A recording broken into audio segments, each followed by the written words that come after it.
گھر فاطمہ زہرا کا عجب شان کا گھر ہے، یہ وحی کی منزل ہے، یہ قرآن کا گھر ہے، اسلام کے ماحول میں ایمان کا گھر ہے، مومن کی منافق کی یہ پہچان کا گھر ہے۔ کچھ لوگ مرے جاتے ہیں اس رنج و محن میں، اس گھر کا جو دروازہ ہے مسجد کے صحن میں۔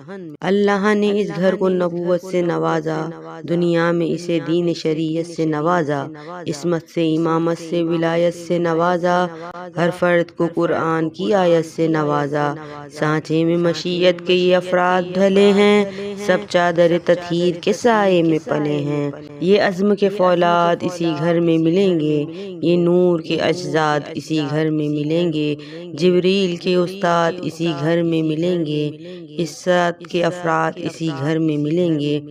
مخلوق کی بس آخری سرحد نظر آیا، جس فرد کو دیکھا وہ محمد نظر آیا۔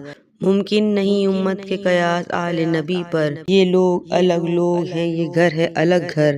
اس گھر کے تو بچے بھی بدل دیتے ہیں اکثر، انسانوں کی تقدیر فرشتوں کے مقدر۔ راہب کو کئی لال اسی گھر سے ملے ہیں، فطرس کو پر و بال اسی گھر سے ملے ہیں۔